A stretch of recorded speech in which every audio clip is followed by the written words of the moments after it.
Started bodybuilding back in 1989, like December 1989. I was just finished my training with the Arlington Police Department, and I was doing my uh, field training, which is when you have an officer ride around with you. And one of the officers happened to see me one day on the streets, and he was working at this gym called Metroflex. And he asked me to come over to the gym and work out, because at the time I was just working out at the police station. So I went over to the gym, and as soon as I walked in the door, a guy by the name of Brian Dobson, who was the owner of the gym, told me I needed to be bodybuilding because he thought that I could be a great champion and probably could do pretty good in the sport. At the time, I was just hired on with the police department.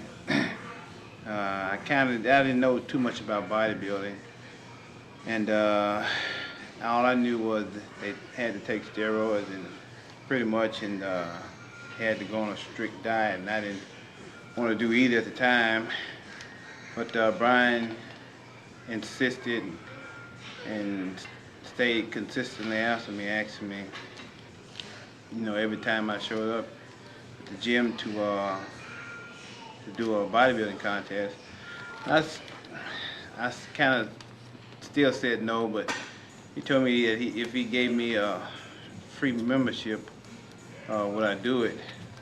And as soon as they said they'd give me a free membership, I told him, okay, I'd do it for a free membership. So that was December of '89. The first contest was going to be coming around was April of 1990.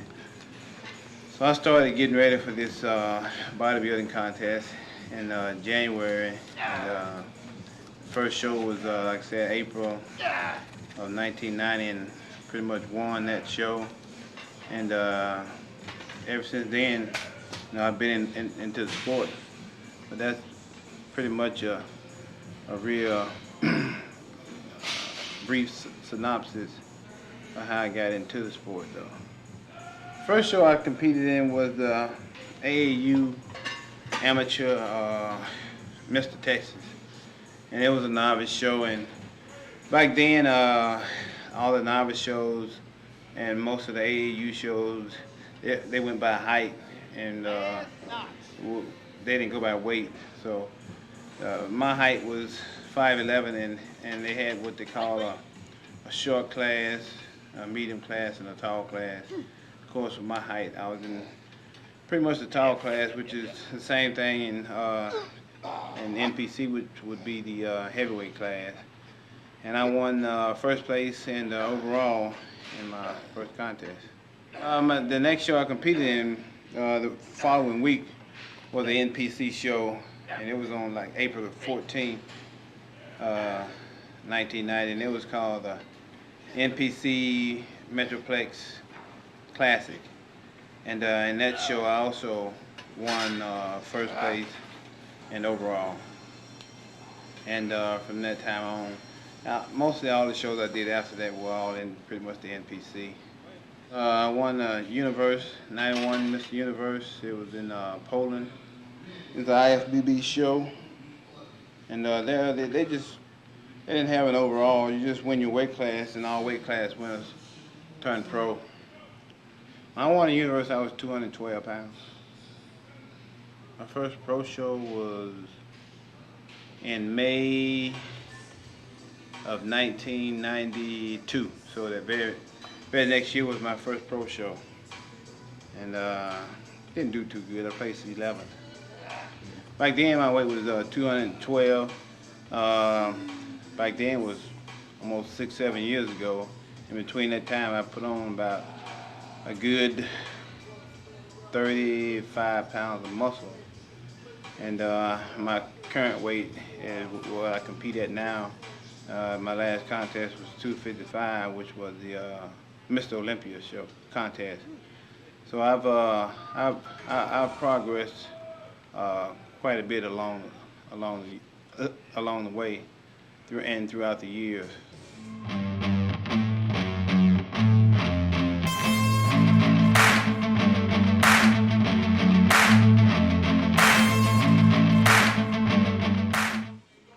I have two workouts that I do for each week. Uh, so basically, the video will probably be in two parts because this part one is just my first workout. But I do this workout twice a week because if I do legs on Monday, I probably won't do them again till Thursday, but there'll be two totally different workouts. If I do squats on Monday, uh, on Thursday, I'll probably do something like front squats. So I think that with the first workout that we did, I think we did squats. I always start out with a warm up on squats, 20 reps with 135, and I progress all the way up to either 405 or 495, and I keep my reps around the at least around the 12 to 15 range. So if I do 20 in the first rep, the second set, not the second rep, but the second set is probably going to be 225, and I always pyramid up in just about everything I do. I do 225 for another 15 reps, then I go 315 for 15 reps.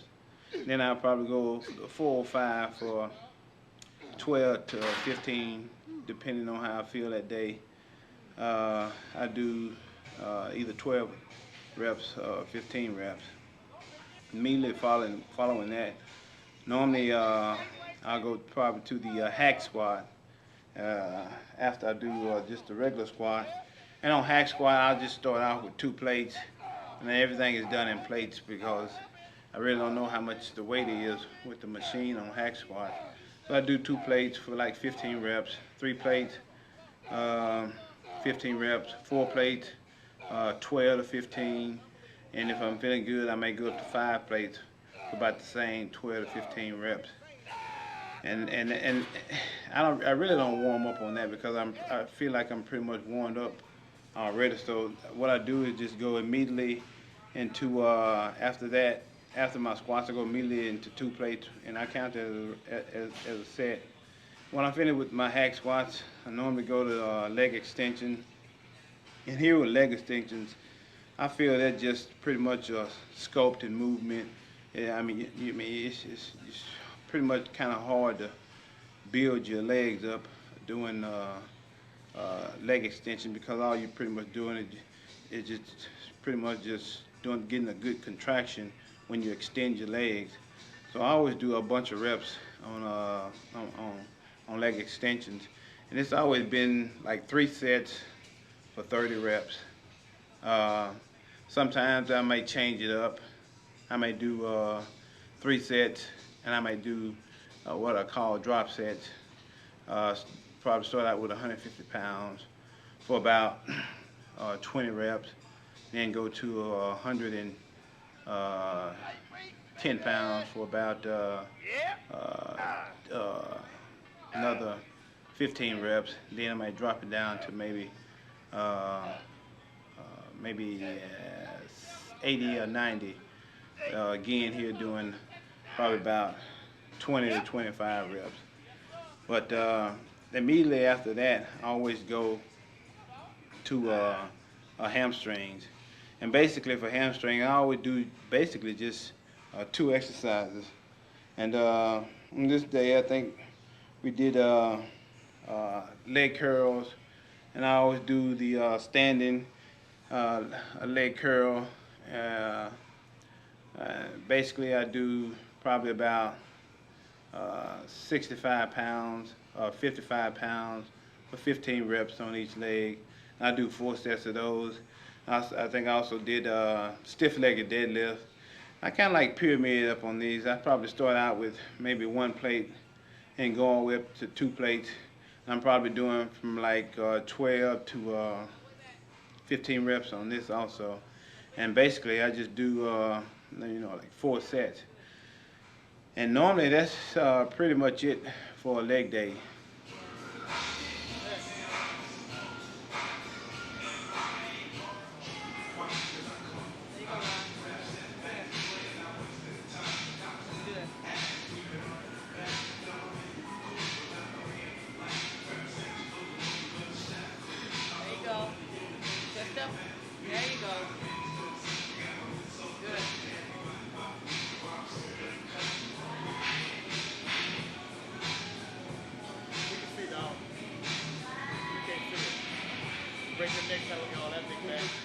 Get that leg. There you go.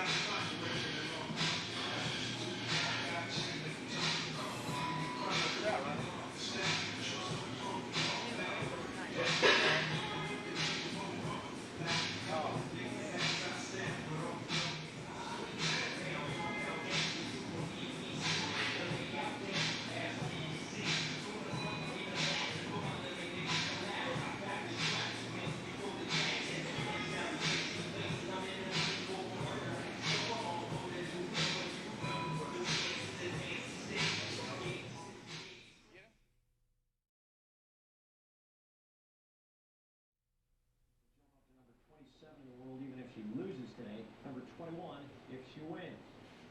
We are just 23 minutes away from NFL Countdown. Coming up on SportsCenter, Chris Mortensen's report on changes brought on by Steve Young's concussions. And the NASCAR boys go under the lights in the tight turns in Richmond. Highlights and Hank are ahead. We're back in a flash. In a single bound. Reminds me of Motel 6. Only carb meal of the day. 50 grams of good old oatmeal. Don't get no better than this. Third quarter. You turn your knees out and then squeeze out. There you go. Nice. Like that? Beautiful. Beautiful. Or turn to the right. There you go. Squeeze those knees out. Squeeze those knees out hard. That's it. Don't lean over like that. Come on, lift. There you go.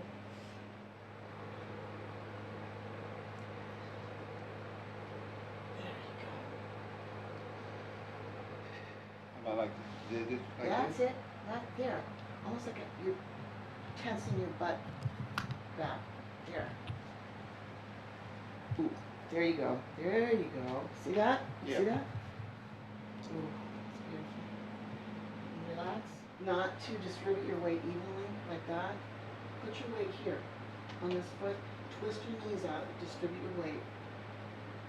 In other words, keep your center. Okay. What are you doing? He's going like this. Feel that? Yeah. All I'm doing is pushing my hips back like that. I'm not sticking my butt out. I'm not going like this. I'm tensing out like that as hard as I can. Yep. There you go. There you go. Yeah. Sit back hard. Come on. There. As far as using other people to help me, I'm one that firmly believe in, hey, you never can stop learning. You can always learn. And I always listen to other people. I always keep an open mind. You can only make yourself better by doing that. People don't become smart just by just thinking to themselves that, hey, I'm smart because I'm just smart. You become smart because you listen to other people teach you what you need to know. And the only way for me to know what I need to know is by listening to other people. And I listen to other people when they tell me, hey, you need to work on your posing, you need to work on the way you stand, you need to work on your training.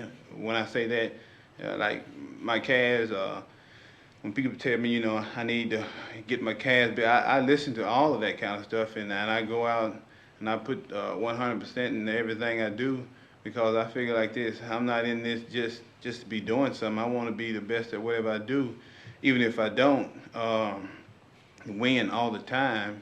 As long as I know that I did my best, I put my all into it, and I gave it my all, I'm satisfied.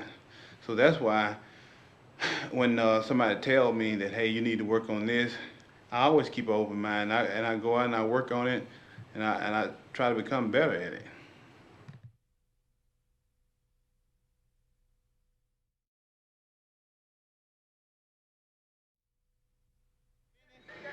This is the real gym here.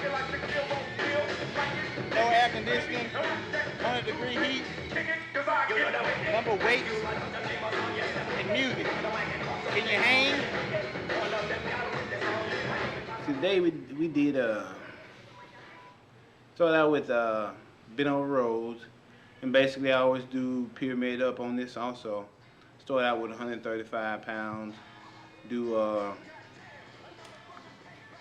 135 for about 15 to 20 reps, using good form.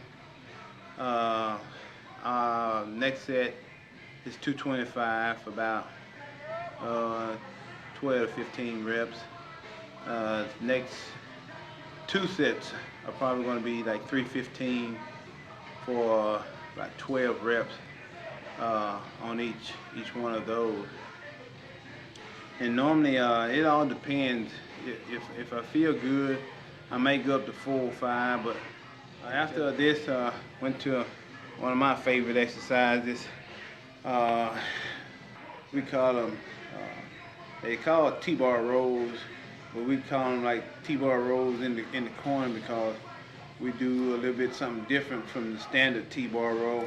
We just set the bar down in the corner up against the wall and elevate ourselves up on 100-pound plates and do them that way, and that's way it's all free and no pulley or nothing hooked up to it. It's almost like doing dumbbell curls or barbell curls where you're just standing there using all your strength and not relying on that pulley to help you go down and come back up. So and like I said, this is like one of those old freestyle weights of lifting that I've pretty much been doing all my life, and that's the way I kind of like staying with these because these are hardcore exercises, which I mean, if you're doing them yourself. I mean, there's nothing there to help and support you. On this exercise, I start out with just to get me, since I'm already semi-warmed up, I start out with like 3 plates.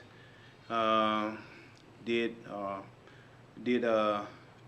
15 reps for the first set. Second set went all the way up to 6 plates, and I think I stayed at 15 reps on this set. Okay, now the last couple sets is getting a little bit heavier. Put 7 plates on there and grooved out 10 hard, very hard reps.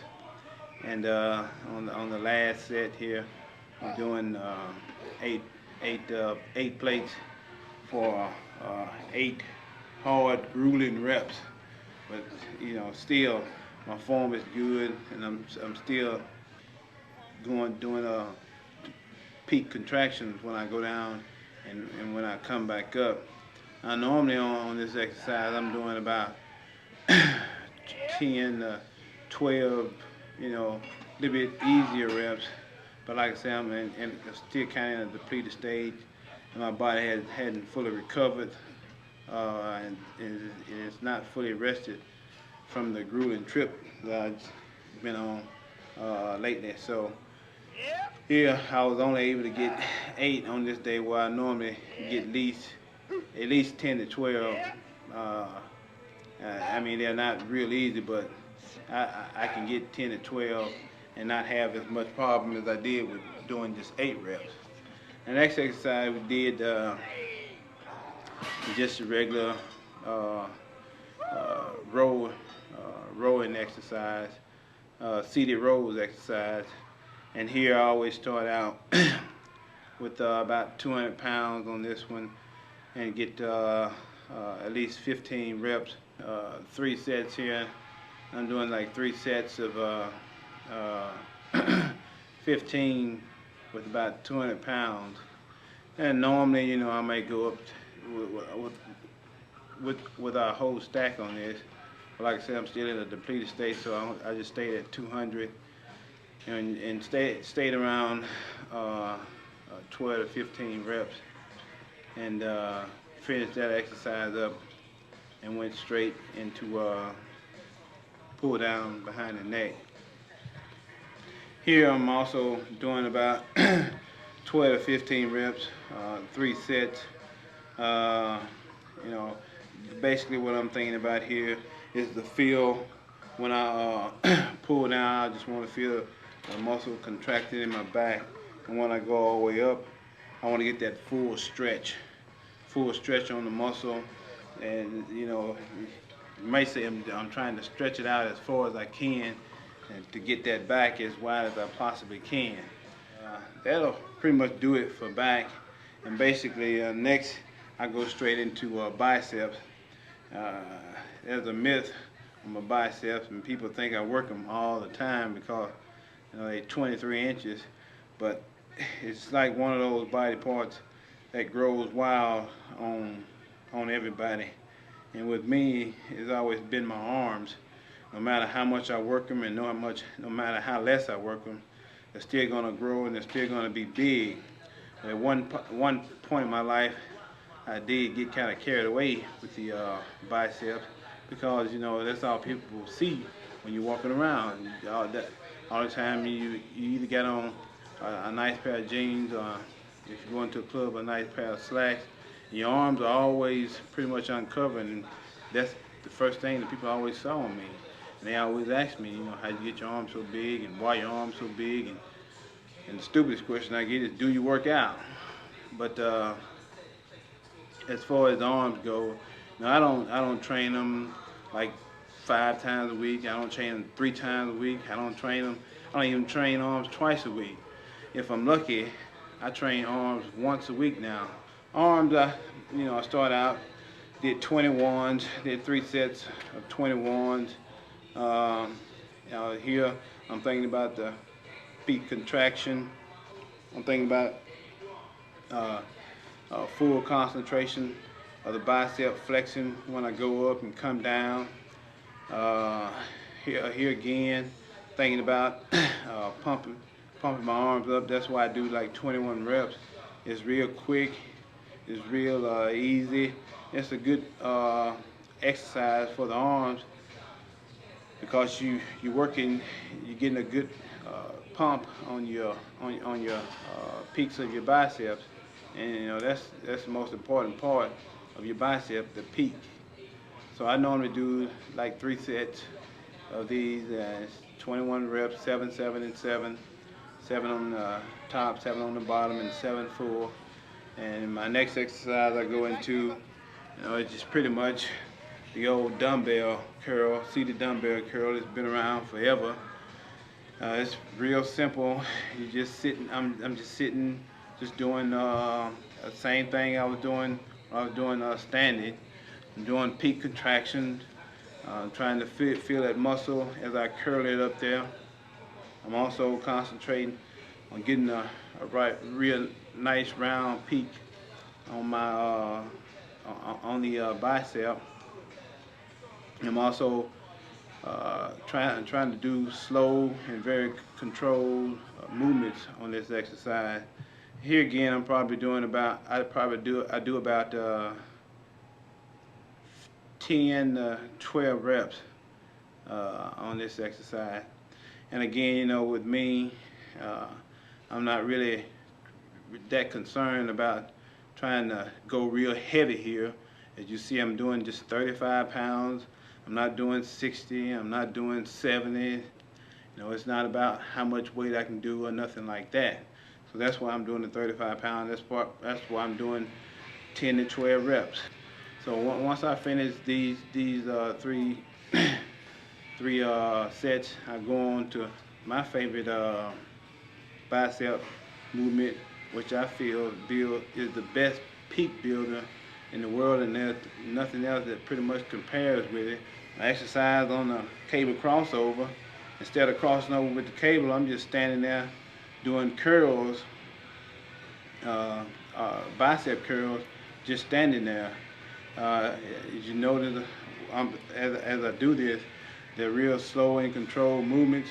I'm letting the weight go all the way to the stack, pretty much to the bottom of the stack.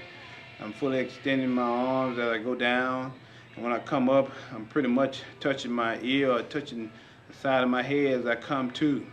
So I'm doing full, slow, controlled movements. I'm trying to get peak contraction here, and I'm not doing a whole lot of weight either here. I'm only doing about Matter of fact, I'm only doing about 25 pounds. And here again, the myth, you don't really have to do all that heavy weight if you're doing good, slow, control movements, with peak contraction.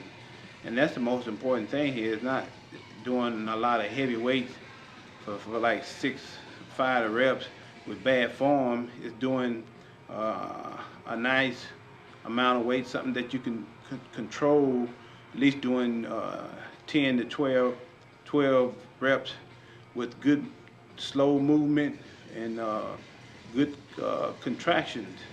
So here again, I'm just doing 3 sets with 10, 12 reps, and that'll pretty much do it for me for the next couple of weeks. As far as biceps goes, like I said, I really don't do a whole lot, and to me, it's just a simple movement. I'm quite sure everybody pretty much has a muscle on them that grows wild and grows very easy, and with me, mine just happened to be bicep, and it just happened to be a muscle that pretty much hangs out there where everybody can see it. So that's probably why I'm known for my biceps, and that'll pretty much do it.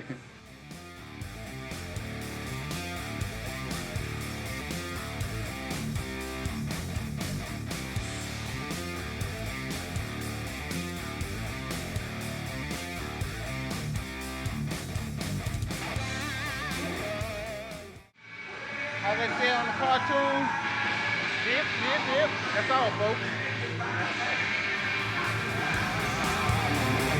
That's all for today. Back to Saturday.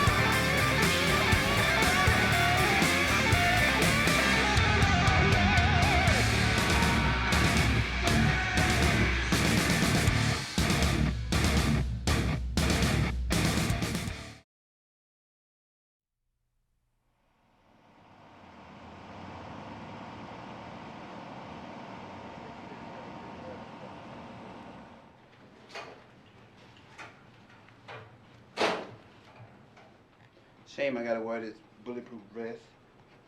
100 degrees outside. This thing on is 110. You lose about 5 pounds a day just sweating on that freeway, that pavement. It's even hotter out there. So you might get up to about 115 degrees. 442, 450. 332, confirming Tom, John, Mary, Pi, Dave, Robert. Well, I kept my job as a police officer mainly because of the benefits that I get from my job. I get free medical, I get free dental, I get free life insurance, and all of these things that I just named off. None of that stuff comes from bodybuilding. But another one of the most important things that I also get from keeping my job with the police department is a retirement. And I can retire in 20 years and still have a check coming in from the police department. Whereas in bodybuilding, none of the things I just named you don't get. None of the benefits you don't get from it. So that's pretty much why I kept my job. And plus it allows for a great balance in my life. I'm just not one-sided. I'm not just doing one thing. I'm also keeping myself busy, taking my mind off, so like bodybuilding, you might get tired. You might get stressed out from it, just thinking about if you're gonna have enough money for this or enough for that. But also, if something happens to me, I don't have to worry about that either. Or if I get hurt, seriously injured in bodybuilding, I don't get a check from disability or from workers' comp. But with my job as a police officer, if something happens, I always still have that check coming in. So it takes a lot of stress off you, and it gives you that balance. That's pretty much why I kept my job. And I always keep it. The hardest thing for me maintaining both my job is it's a mental thing, and mentally I've always been a strong person, and it's a decision that I made myself. So I'm constantly aware that hey, I'm gonna have to work 10 hours, 4 days a week, putting in full shift at my job, and I'm constantly always reminding myself that I'm gonna have to do that. And when I say about the mental thing, that stressful part of my job is also a mental thing. I know it's going to be stressful. I know it's going to be a lot of things going on, like accidents, and I'm going to have to make arrests, and there's going to be suicides and murders. I know all of this is going to happen, so what I do is I tell myself that, hey, I made the decision to keep this job, and I'm going to have to go out there to do whatever it takes to keep it. So it's basically the mental approach that I take to my job is what makes me be able to do both of them, because believe me, it does get very, very difficult, and it is not easy at all doing both.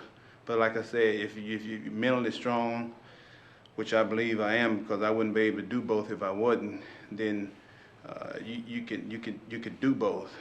So I just take the mental approach of, I made the decision to do this. I know what the stress involved, and I'm gonna just go out there and do whatever it takes to get the job done.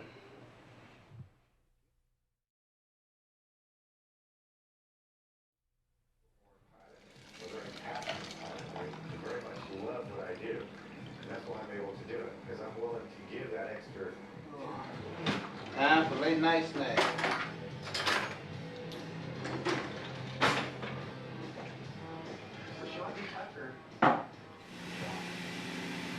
Looks like a lot.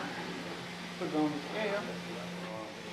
This is chicken tenders, about 2 days worth, and that's turkey, about another 2 days worth. So all together, all that food is 2 days worth. That's measured out in 12 ounces. This is gonna be measured out in about 14 ounces. I have to eat on the run, working 10 hours a day. Food has to be pre-prepared. So you cook it all at one time, make it last 2 or 3 days. That way, every time I come home, my food is ready, because I don't have time to cook.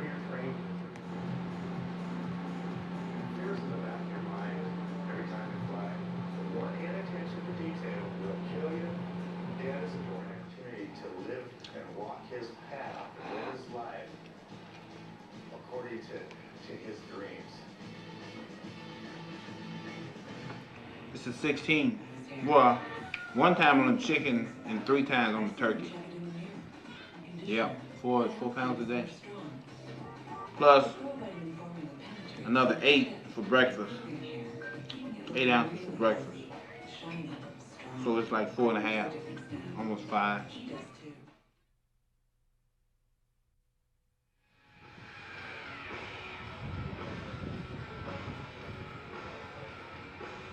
Okay, everybody, this is Brian Dawson. Brian is the guy that got me into bodybuilding about 7, 8 years ago. A friend of mine brought me to this gym. Brian was the guy that told me I needed to be bodybuilding. But at the time, I just started working for the police department, and I didn't want to do it. Brian was insistent upon me bodybuilding, told me that I could do good in the sport. Finally told me that he'd give me a free membership, and I said, oh, what the heck. Not only was he there teaching me how to pose and how to dive, but he also gave me a lot of confidence, backing me up 100%, telling me that I could make it in this sport. And as you can see, Brian himself is a top amateur bodybuilder around here in the Metroplex. And as a matter of fact, he's doing a contest today, and then 9 times out of 10, he'll win that show. Let's hope so. And Brian has been bodybuilding for about 20 years, so he has all the expertise, and he knows what it takes to be a professional bodybuilder, because I'm one. He one that got me where I am today. So he's truly, indeed, a great inspiration for all the people that comes around here. All right, everybody, here we go again. Here's my two lifetime workout partners. On my left here is Curtis Fell. He's been with me since I started. On my right here is Augustus Carter. He's also been with me since I started. These two guys that helped me pack on that 35, 40 pounds of mass over the last 8 years. Don't forget about my sweetie pie here. Miss Big Gates. She's my biggest inspiration of them all. She's here with me every single day, every hour of the day, sometimes in the gym, and she's always here. You know how women are. She's very supportive. She's my #1 inspiration. Probably couldn't do it without her. As far as chest goes, I got 2 workouts I normally do for chest. I got a dumbbell workout, I got a barbell workout. You got to hold that weight up, bring it down, and everything else. You got to balance it out.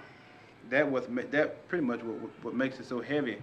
That's the difference between the dumbbell and the barbell. The bar pretty much balances itself out. I mean, once you get it up there, it pretty much balances itself out. But with a dumbbell, once you get it up there, you got to balance it out yourself.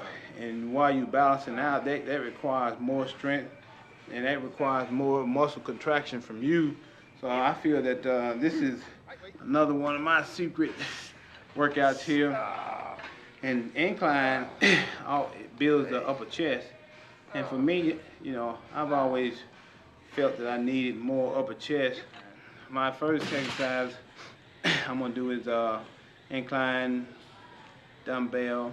I'm gonna start out with about warm up, probably about 80 pounds. Do a good, nice, clean 20 reps. My next set, I'm gonna go on up to 120s for 15 reps. My next set, here I'm gonna do 130s for about 12 reps.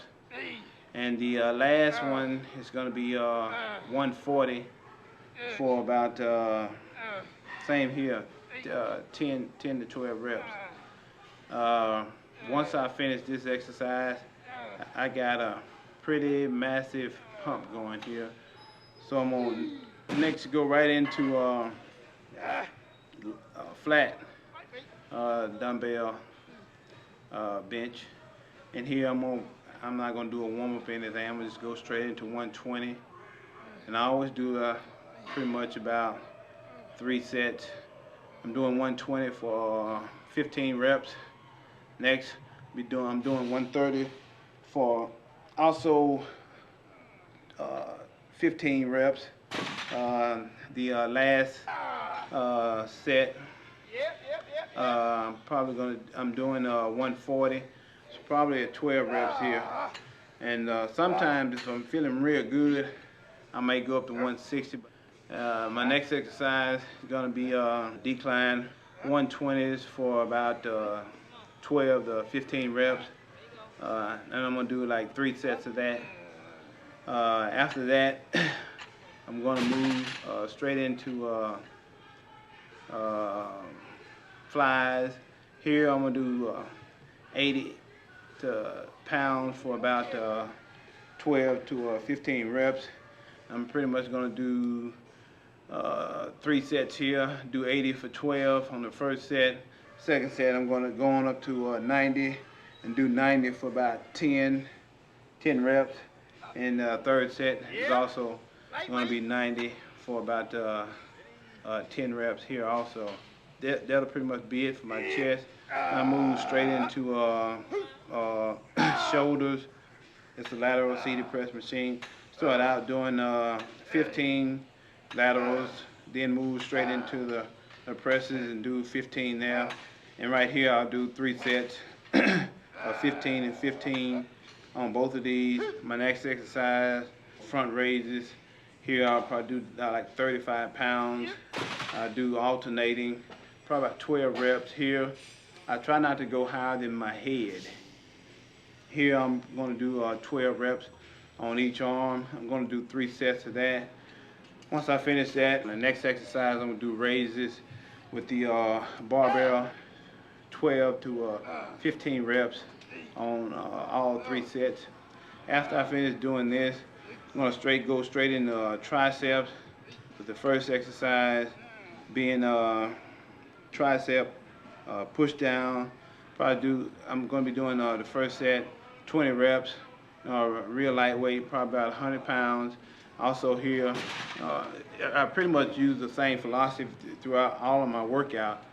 I'm not really concerned about how much weight I can do, and because when you're on stage, you know, the judges are also not concerned about how much weight you do. They're pretty much concerned about how much quality muscle you got on your body and how good your symmetry and definition is. As soon as I finish that, I'll go straight into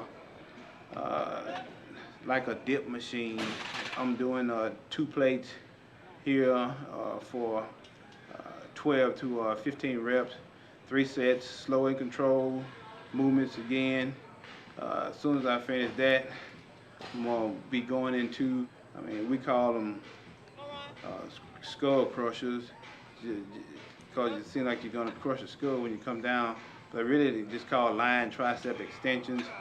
Here I'm going to be doing about 125 pounds. The first 15 reps, I'm lying down, I'm bringing the bar all the way down past my head. I'm going up as high as I possibly can. On the second set of reps, I'm bringing the bar down to my chest and going all the way up, extending it out. You also call it a close grip bench press. It's pretty much the same thing, but you're not doing bench presses. You're doing lying tricep extensions here. So it's not a bench press. It's just a close grip, like type movement. Whereas I'm coming down to my chest and extending all the way up.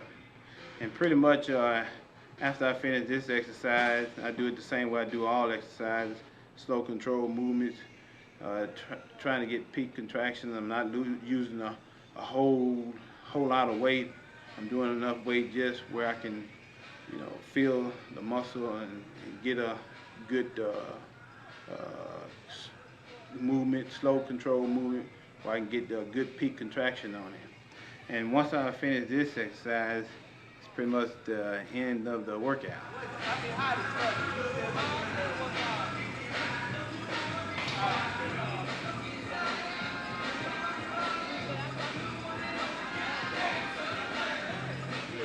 I was able to make my progress basically through just a lot of hard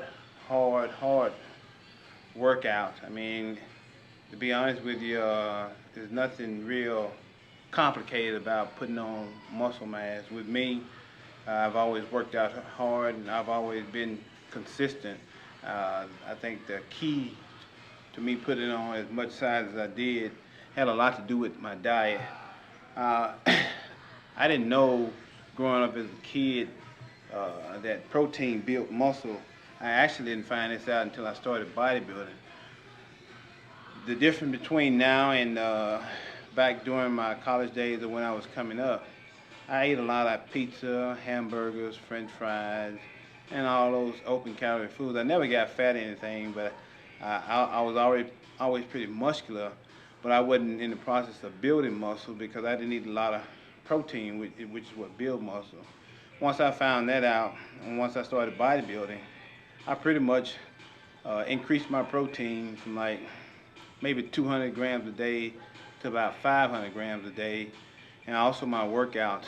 I always stay consistent. My workouts are 6 days on and 1 day off. And I do some hard, grueling workouts. I'm not in there playing around. I'm nothing playful. When I go in the gym, it's just like I'm at work. It's like I'm doing a job. So I stay real focused while I'm in the gym, and I train extremely hard.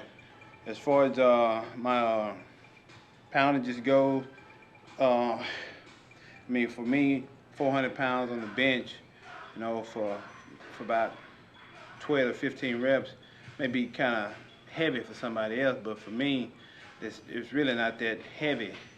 What I try to do when I'm in the gym is use a heavy weight and at the same time do a number of reps from at least 10 all the way upwards to about maybe 20 on some sets. Basically, the 20 is on a warm-up set. But what I want to do is get good peak contraction going up, going down. I also concentrate a lot as far as the muscle goes. I concentrate on the contraction of the muscle during my workouts.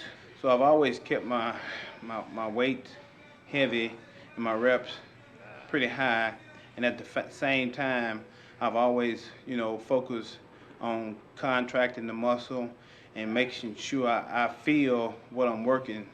Like for example, if I'm working biceps, you know, I want to feel my bicep contracting when I go down and come back up.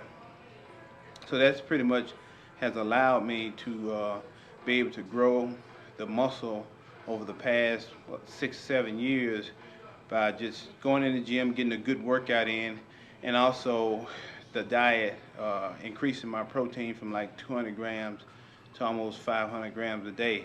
So that's how I was pretty much able to gain, you know, say like 35 pounds over the last 6 years. I mean, you say 35 pounds, it may not sound like a lot, but it's not all in what the sound is, it's the quality. And see, that's where I've been able to overcome, you know, as far as putting on like maybe 50 or 60 pounds and not a lot of quality. When I say quality, I mean the muscle that I put on, it looks good and it flows with my symmetry. So and it's all a lot of pure hard muscle, and this is, I mean, my body fat never gets over 5% no matter what I do, what I eat, because of my genetics. So, you know, the weight progression pretty much it came in quality and not a big quantity, and that's the most important part of the sport of bodybuilding. And my placings has also went up. You know, I started out placing 11th in shows, and now those same shows that I placed 11th in, I'm winning them.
Even when you feel low, you can still go. Even when you feel slow, you can still go.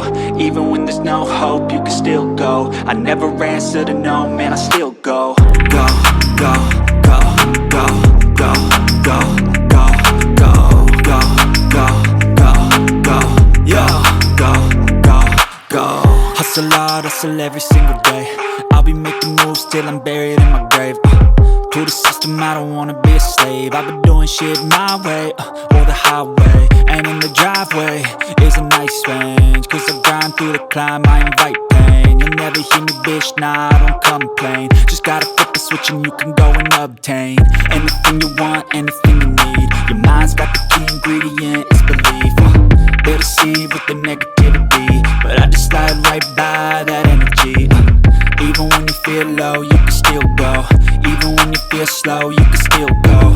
Even when there's no hope, you can still go. I never answer to no, man, I still go. Go, go, go, go, go, go, go, go, go, go, go, go, go, go, go, go, go,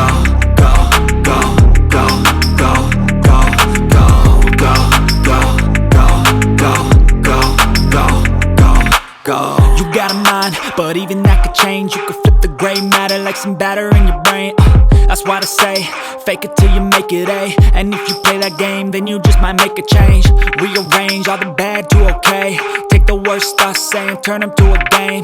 Take the best thoughts saying, put them on display. On repeat in your brain till you're feeling no more pain. Never slow yourself down, you can do some more. Push past all the pain and you'll find a door. Open it up and finally explore everything that you thought you could never do before. And even when you feel low, you can still go. Even when you feel slow, you can still go. Even when there's no hope, you can still go. I never answer to no, man, I still go. Go, go, go, go, go, go.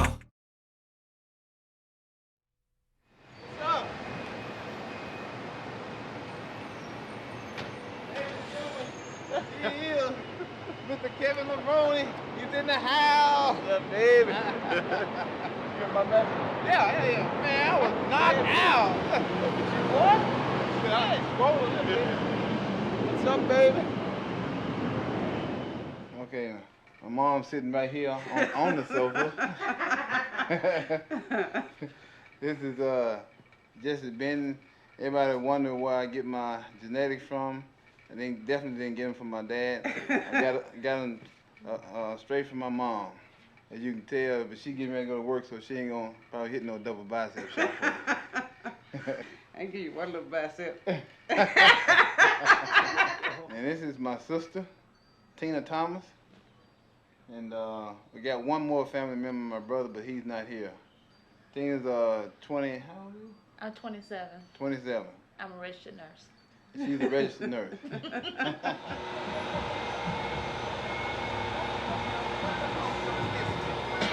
Because that's like your pussy be having their business.